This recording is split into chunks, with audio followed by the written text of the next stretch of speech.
Welcome, everyone, to Journeys Through the Books of the Prophets. We are now in the second book of Shmuel, and we pick up on the sixth chapter. And here is a very well-known story in Shmuel Bet that in the previous class and the previous chapters, we discussed how David is now king over all of Israel. For 7.5 years, he was king of Yehuda, and the son of Shaul was still the king of the rest of Israel.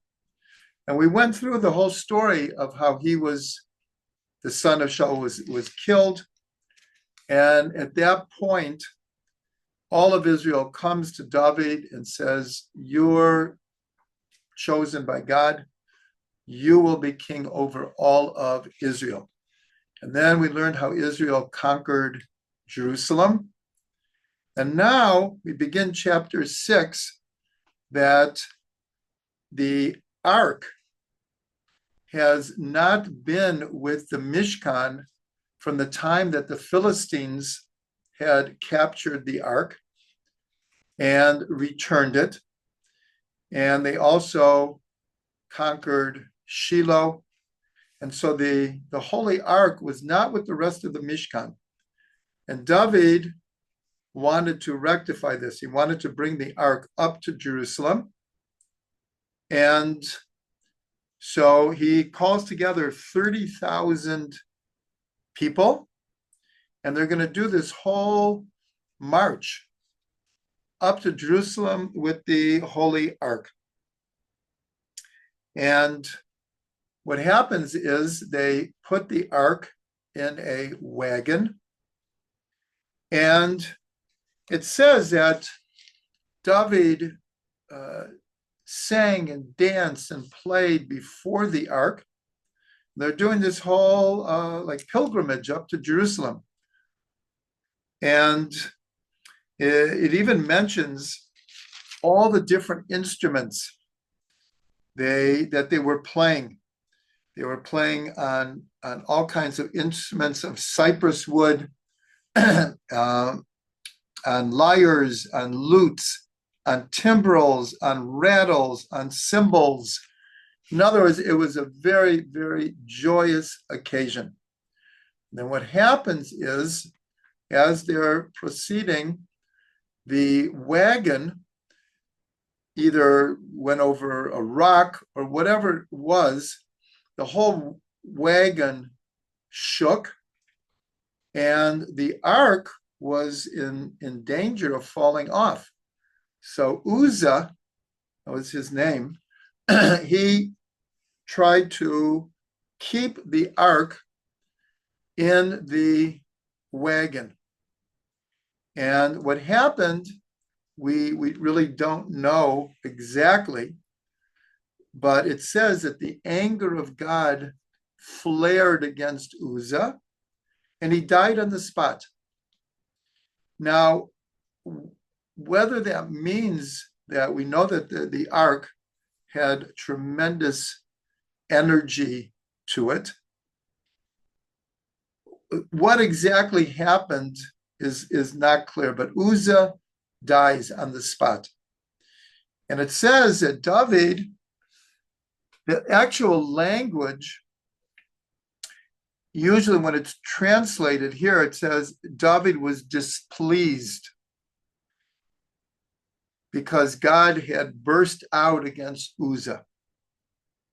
But the actual Hebrew, it's not exactly that he was angry at God, but it means his face showed his displeasure, his confusion, his questioning.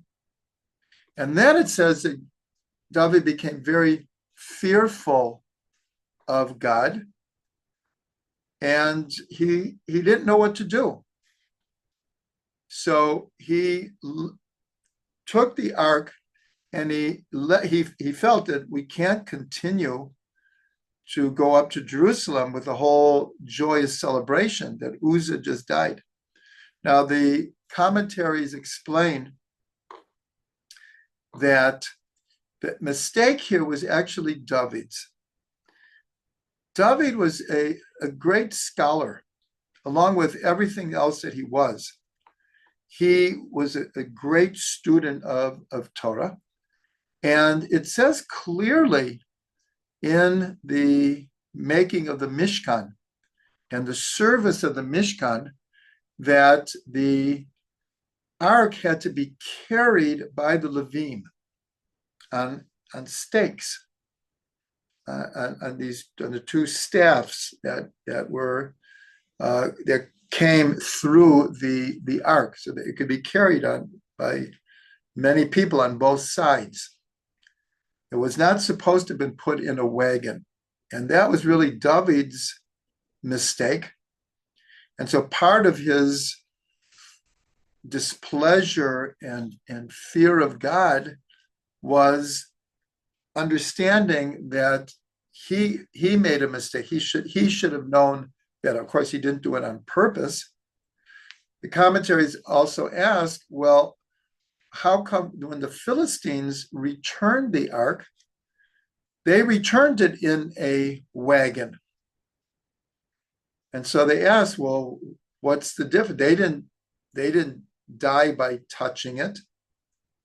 But we know that the reason that they were returning it is because everywhere that they took the ark, their idols fell to the ground. There were all kinds of sickness and plagues and boils and all kinds of things. And they weren't commanded to carry it. That was for the Jewish people. So they returned it in a wagon. But here, David should have known better. So the ark stayed for a number of months, and for 3 months, in the house of Obed-Edom the Gitti. And 3 months later, David hears that the house of Obed-Edom was blessed. Like everything he touched turned to gold. Not literally, but just he was very, very blessed. So David understood that whatever had happened, it had passed. And now they could bring it up. This time they didn't put it on a wagon, and the Levites carried it up. And here is where David, again, he's dancing before the ark. He's leading all the people up to Jerusalem. And it says that he was leaping before God with his whole might. He was, the expression in Hebrew, he was like out of his kalim. He was out of his vessels with joy. And here we have a phrase for this kind of joy is called Simcha Poretz Geder. That joy breaks down all boundaries, all inhibitions. So David is leading everyone. And so, of course, if the king is dancing and celebrating like this, so everyone was joining in. So as they come up to Jerusalem, when they get to Jerusalem, so the text says that Michal looks out the window, and it says that she despised David in her heart. She felt that this was not a kingly way to act, that he was just like, besides that he wasn't acting in a kingly manner. And so she was very, very upset. She was very, very proper. Her father was very, very proper. And here, David, remember, David is like the poet king. He is full of enthusiasm, a tremendous warrior, fiery, personality. But here, Michal despised him in her heart. And so when they got to Jerusalem, so David, it says, he gave food to everyone. Everyone who was there, they had prepared this incredible feast. People came from all over. And so before they departed, David made sure that everyone got some bread and meat and a cake of raisins. And then everyone left. So this is interesting. This is just a side point that among the Hasidic Rebbes, it's a tradition that when they get together and there is food, that the Rebbe gives out small portions of food to everyone. It's called shirayim. Shirayim also can mean like leftovers, but here it doesn't mean leftovers. It means like firstovers that the Rebbe personally hands everyone a little piece of cake or whatever the food is. And that's considered a great honor to get this piece of cake from the Rebbe. I should mention that today is Gimel Tammuz. This is the 31st yurtzeit of the Lubavitcher Rebbe, 31 years. And probably everyone's heard that in his later years, when he was in his late 80s and early 90s, he used to stand for quite literally 8 hours, and people would go past him and he would hand them a dollar bill and look at them and give them a blessing. And you can go to YouTube, where many people understood they couldn't have a long conversation with the Rebbe, but many people kind of like practiced what they could get in 10 or 15 seconds and would ask for a specific kind of blessing or share some good news or for a healing. And you could see YouTube. There's a number of them. But here, on an average Sunday, around 5,000 people went past the Rebbe in these 8 hours. And like everyone had their, whatever it was, 10, 15 seconds.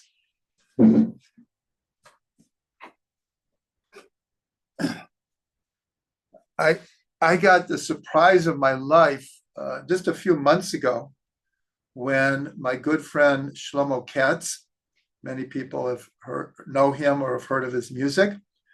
Out of the blue, he sent me a picture of me getting a dollar bill from the Rebbe. And I believe he said somehow through AI, he was able to get this. So I'm going to just show you this picture. Now we're going back probably around 40 to 45 years ago. The Rebbe's been gone for 31 years. I believe this was in the late 70s or early 80s. And you see the Rebbe's eyes looking at me? It's just, you don't forget something like this. And so, okay, this wasn't food, but this is a little bit the same idea, that you get this dollar bill from the Rebbe, and the whole point was that you are supposed to turn around and not give that dollar, but charity from your own money. He was encouraging people to give through example. So I'm just mentioning, here's what King David does. Before everyone leaves, he personally makes sure everyone who came went home with something. Now, David goes to his home, and it says he goes to his house to bless them. In other words, in all of hullabaloo, he didn't forget his family. Now, last week or the week before, we had a question because when Avner, who was the general of the son of Shaul, Mephibosheth, who later was killed, and through that, David becomes king over all Israel. But David had nothing to do with it. As we know, that David went out of his way never to harm anyone from Shaul to any of his sons. And when Avner decided he's going to, in a certain way, throw his loyalty behind David, David says to him, "You can come, but you have to bring back my wife, Michal." And we had a question. It says that she was brought back to him. He already had a number of other wives. And then it doesn't say like what happened. But now here we see that when David goes home, the main wife who greets him is Michal. And while I'm at it, we had also a question that when King Shaul was killed, it says that the Philistines cut off his head and brought it back to the Philistines to show their great victory, and that they hung or nailed the body of Shaul to the walls of Beit Shan, a very, very ancient city that still exists. And then it says that the people of Benjamin, they risked their lives to get the body of Shaul back and to give it a proper burial. But in the verse, it says that they burned it, and it seems that it's talking about his body. They burned his body, and they took the bones and buried it in the area of Benjamin. So the whole question was, we don't believe in cremation. So the question is, how could the verse imply that they burned his body? And so I looked up the commentaries, and they had the same, they were bothered by this also. And they explain that there's no way that we would understand it, that they actually burned his body as in cremation, even though they then buried the bones. And I mentioned that back then, many times they would bury a body for about a year until all of the flesh pretty much disintegrated into the ground. And all that was left were bones. And then they took the bones and they put it in these little boxes. And that's what they buried. So here, the commentaries say that we need to understand it when it said that they burned it. It probably meant the clothes that he had been wearing, that when they hung his body on the walls. So I'm just clarifying because that was a question that we had. So David comes home, and Michal comes out to greet him. Even before he can come and bless his family, she comes out and she rebukes him. And she says, like, what a terrible thing you did. It was unkingly the way you acted, and especially among the common people. And so David answers back, and it sounds at first a bit prideful, where he says, "You should know that God chose me over your father. Like, your example of kingly mannerisms is from your father. He was the first king. But God chose me over your father." So it sounds a bit egotistical. But then he says the following: the Nikalti od mizot v'hayiti shafel be'enai. And what he says is a very, very important verse, because Rav Ginsburg quotes this all the time as far as the inner dimension of the sphere of Malchut. David, of course, is David Melech Yisrael, Chai v'Kayam. He is the epitome of a Jewish king. And his lineage until Mashiach, they are the kingly family. But David says, the way you looked at me, you thought that I was full of pride and ego. He says, but in my own eyes, Hayiti shafel be'enai, I was very lowly in my own eyes. So here we see what seems like a bit of a contradiction. And especially because the inner dimension of Malchut is Shiflut. From this verse, Hayiti shafel, meaning lowly, existential lowliness. And so this is such an important verse because on the surface it seems contradictory. How could a king who has all the power and does act in a kingly manner, how can he be so lowly in his own eyes? So we have as an example none other than Moshe Rabbeinu. Moshe Rabbeinu was one of the greatest leaders in Jewish history. And yet he was described as being the most humble person on the face of the earth.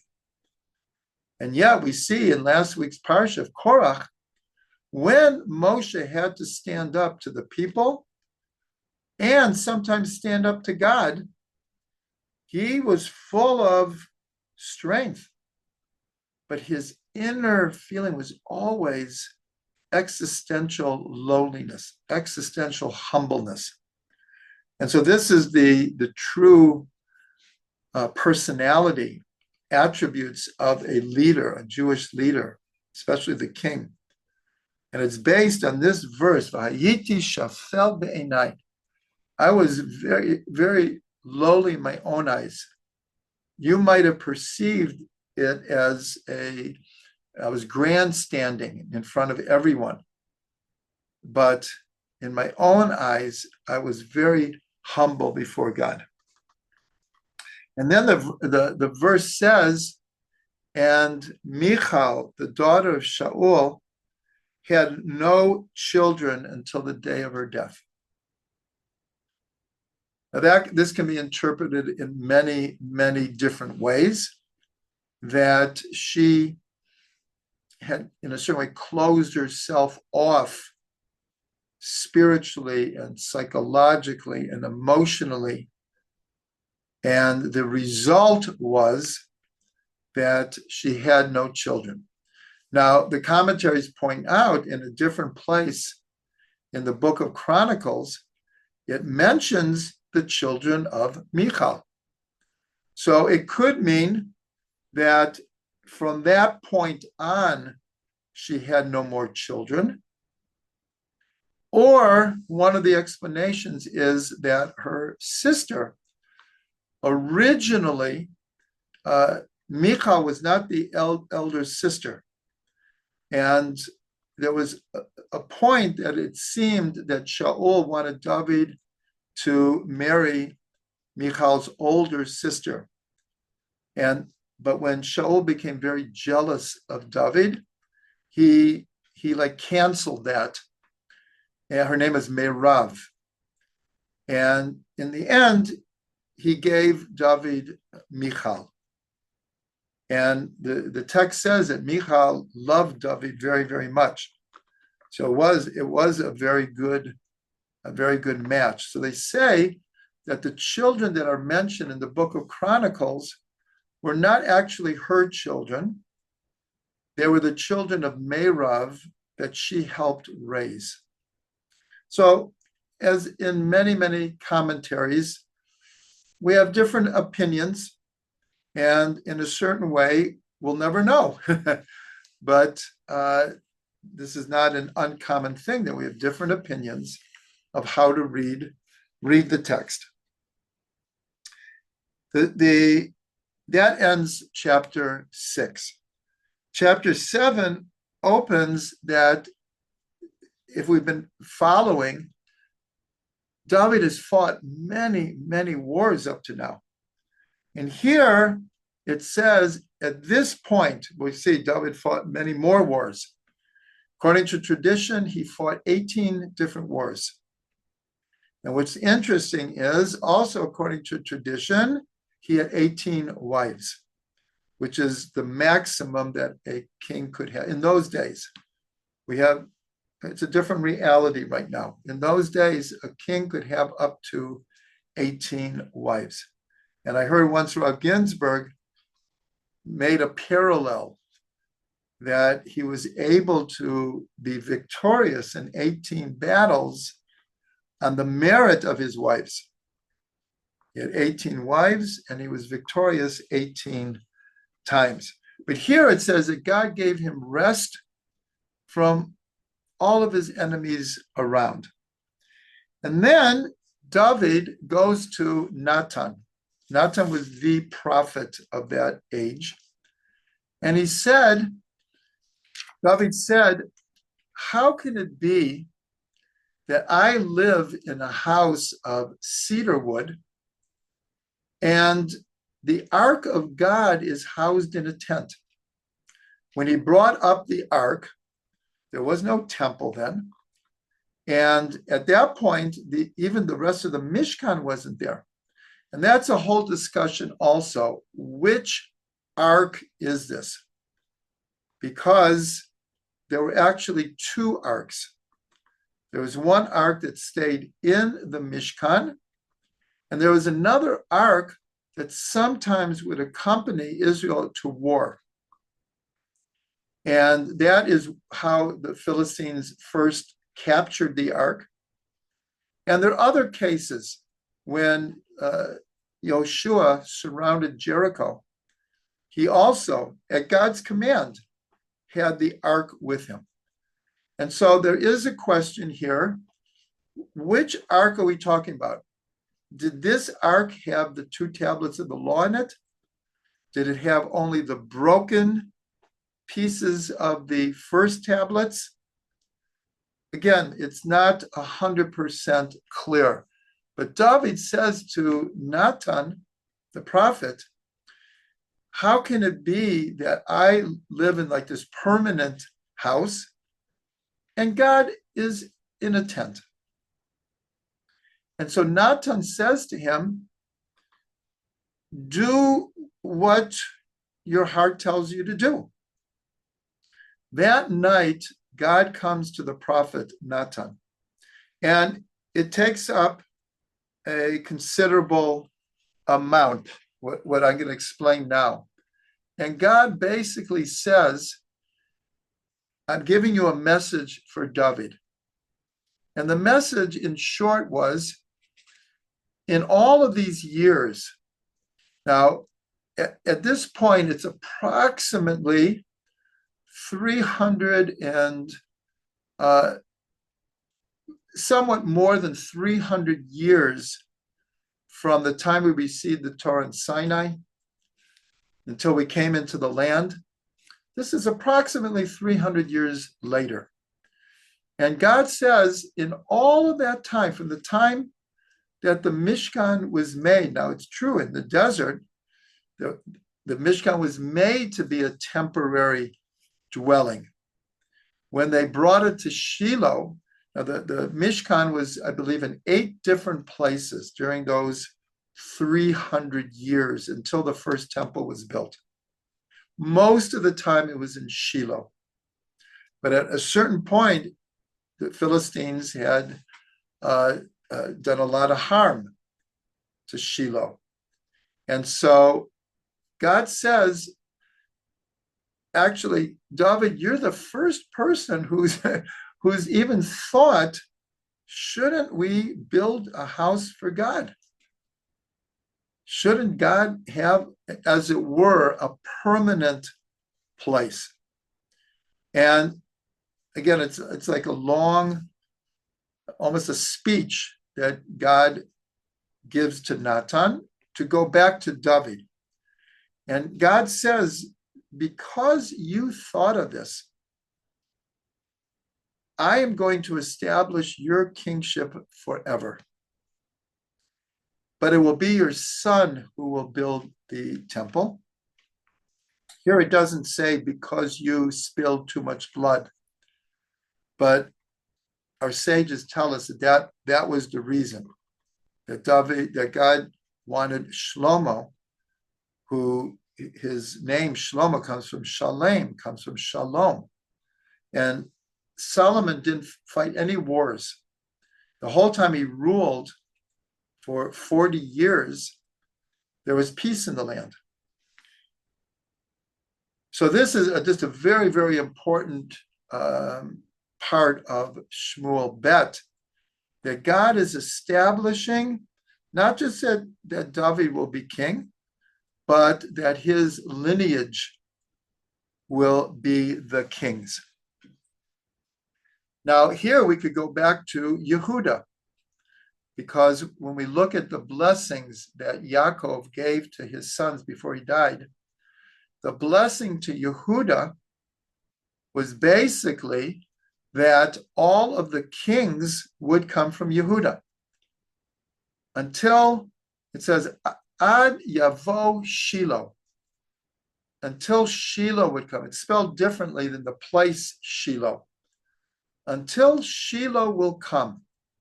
So obviously the commentaries ask, because we don't see a name like Shiloh in the Tanakh, in the context of until Shiloh comes.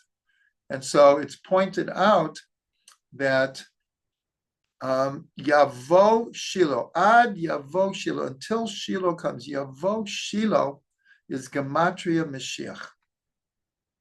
And that's the hint that all the kings would be the lineage of David until Mashiach. And we know that until the destruction of the second temple, except for the period where the Maccabees usurped the kingship, they were not supposed to do that because they were Kohanim. They were not from the house of David. But for well over 1,000 years, and even when we went to Babylonia, the lineage of David was guarded, and everyone knew who the lineage was of King David. And in many cases, they became the leaders. They weren't the kings anymore. We were in exile. But they were the leaders of Israel. So this really goes back to Yehuda, where it was already alluded to. But here, God is stating it very exactly. And he ends by saying, according to what I've told you, now you go back to David and relay this to him. And that's what Natan does. And then there's a long speech. We'll call it a speech. It's really a prayer of David before God, where David is saying, like, who am I to merit this kind of eternal kingship? And here again, he's very sincerely expressing his shiflut, being lowly in his own eyes. And then part of his whole speech, he says a very, very important verse. He says, Umi kamocha.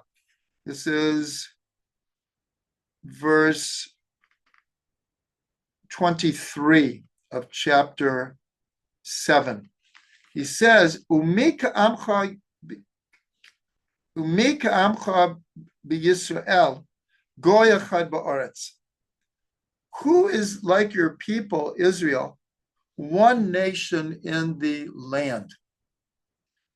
Now, this verse is important because on Shabbat, at Mincha time, the afternoon prayer, this verse is quoted as really the middle part. There's the three standard blessings in the beginning and the three standard at the end. On Shabbat, we have 7 blessings, not the usual 19.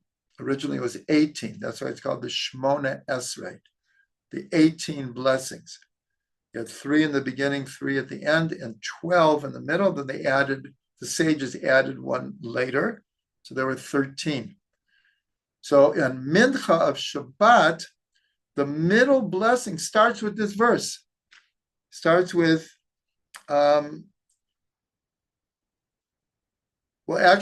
it's added, Ata echad, v'shimcha echad, umi ka'amcha Yisrael, goy echad ba'oretz.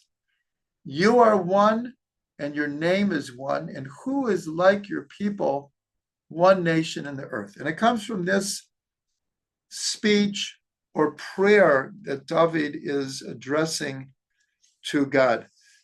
It has even a deeper meaning that the sages discuss, and now we're talking metaphorically, symbolically, but the sages make almost an outrageous claim that God also wears tefillin.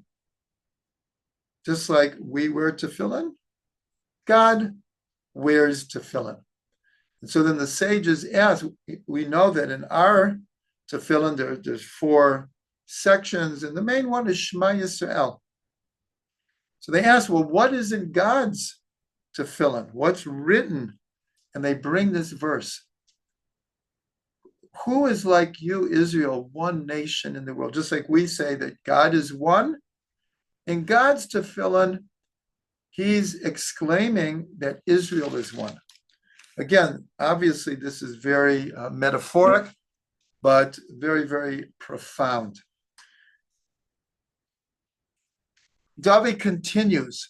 It's a long prayer. David even calls it a prayer. I'm saying a speech, but David himself is praying to God from the depths of his heart.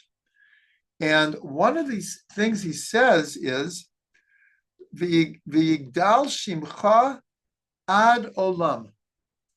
That your name should become great forever. Now, last week, we discussed that when David hears that Shaul and his closest soul brother, Yehonatan, were killed, he laments them in what's called the kina. And I mentioned that a very, very heartfelt lamentation. A kina is a lamentation. And in fact, the book that we read on Tisha B'Av, I mentioned that on Tisha B'Av, it's customary to read a whole list of keynote, of lamentations. And in fact, in English, the book of Eicha is called Lamentations. And I just pointed out that, again, David is the poet king. And the way he expressed himself in the Kina became the example of virtually all keynote written in the future. Just like his Psalms became the prototype of Jewish poetry written through the ages. So here, we already discussed in the same prayer that one of the verses that he said is really the main part of Mincha of Shabbat. But here he says that the name of God should become great forever. And we could imagine the importance of this is because the Kaddish begins basically with this idea, Yitgadal v'yitkadash shemei Rabbah, that God's name should be holy and great. And then it goes on to say forever.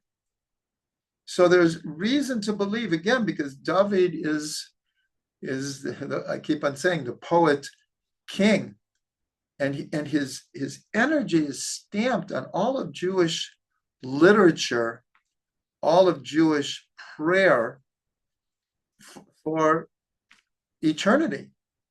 That's the whole thing, is God is establishing him as the eternal king. But it's so much more than that. That's what we say, David Melech Yisrael Chai v'Kayam. David's energy, and especially we saw it during, really for the last year and a half, how many people have taken upon themselves to say Tehillim. Because we've been in a war for a year and a half. Even today, another soldier was killed. It's just not over. And so here I'm just trying to make the point that so many of the words of David reached way beyond his individual psalms or his individual lamentations or his individual prayers. Then we go to chapter 8. In chapter 8, I'm not going to go into great detail here, but David is back at war. We have to remember in those days, in these days, there's wars everywhere. And it's not just between Israel and its enemies. Syria just went through a 15-year civil war. Something like 600,000 people were killed. And something like 2 million people fled Syria, mostly to Europe. Lebanon had their civil war in the 70s. It went on and on and on and on. Saudi Arabia has been fighting with Yemen for many, many years. So without mentioning every single war, we know what happened in Iraq, Afghanistan, just a week ago in Iran. Here, David is back at war. It's just that no one left each other alone in those days. And here in chapter 8, it just mentions many of David's conquests. And what it does mention is in the 3rd verse, it says that he stretched his hand all the ways to the river. And then in the column outside of the text, the oral tradition, all it says is the river. But the oral tradition is that you should read it to the river Euphrates, in Hebrew, Prat.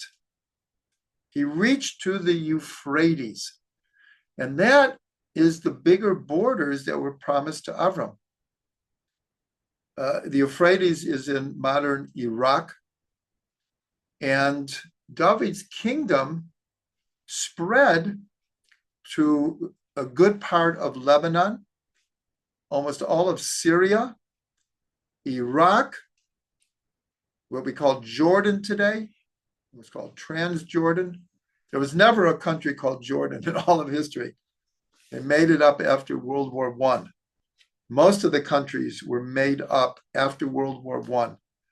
People in a room with pens and maps, and they carved up the Middle East into countries that in that form had never existed before.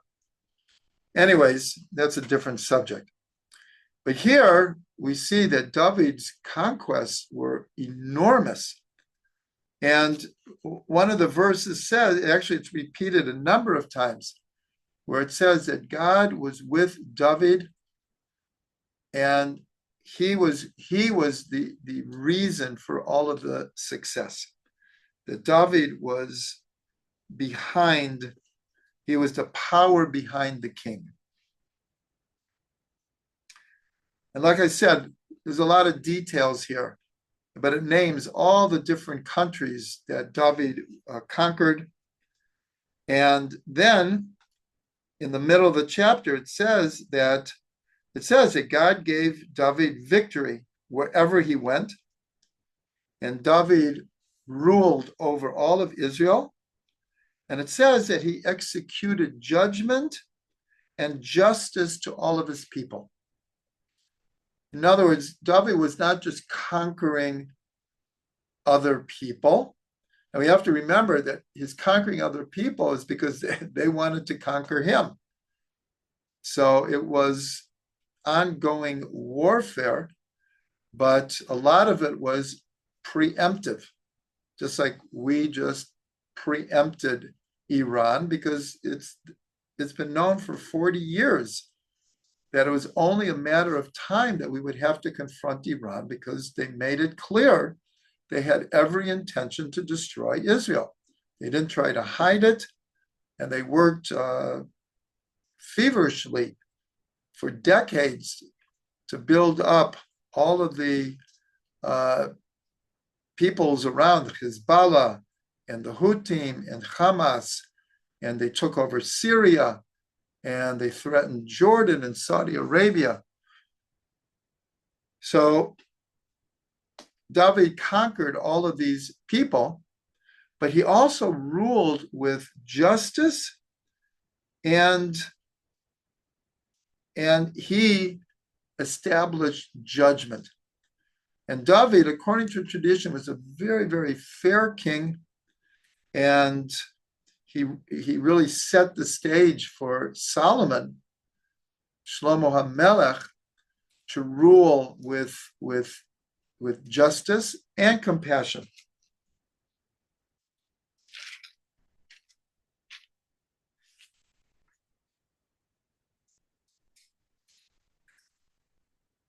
As you know, we're not going over every single verse here. The 8th chapter, though, ends with kind of like a lineup of his main staff. And here it says that Yoav, he was like the general of the army. Yehoshaphat was his scribe. Sadok and Avimelech, the sons of Eviatar, were the main priests, the Kohanim. And Beniyahu, the son of Yehoiada, were his ministers. So these names will come up again. That's why I'm mentioning it. And now we'll end for tonight with chapter 9. And here, David, as we mentioned many times, he had many chances to kill Shaul HaMelech, and he didn't. When his son was ruling, and David was only ruling in Yehuda, David did not lift a finger to outdo Mephibosheth.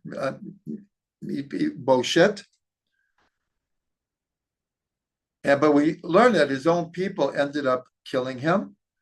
And then eventually David became king. So here in chapter 9, he asks, is there anyone left from the house of Shaul? Because I would like to help take care of them. And so it turns out that that there was a son of Yehonatan. Now, Yehonatan was the son of Shaul, and that was David's closest friend. And apparently, Yehonatan had a son. And we've mentioned him before, that when he was 5 years old, and his father, Yehonatan, was killed, and his grandfather, Shaul, was killed. So his nurse was trying to spirit him away because she was afraid the Philistines would get him. And what happened here? Okay, good. And she was carrying him and she dropped him. And somehow the way he got dropped, it might have been a spinal injury, but he was lame in both of his feet for his whole life. And so David was told, well, there is this son of Yonatan. And so David sent for him, and David said to him, don't be, when he came, he bowed down to the king, and David said, I called you here because I want to show you kindness. And he basically set it up that he supported the son of Yehonatan for the rest of his life. And the way it's turned is that he ate at his table. In other words, he became part of his extended family. And he took care of this child of Yehonatan for the rest of his life. And he also took care of his family. He was older now. He wasn't a child anymore. And so he had a family and he had a household, and David took care of all of them. He took care of all of them. And that is the end of chapter 9. So here I just want to mention, you will get notices, but next Sunday, there will not be a class. My wife and I are going to Tzfat for around 8 days.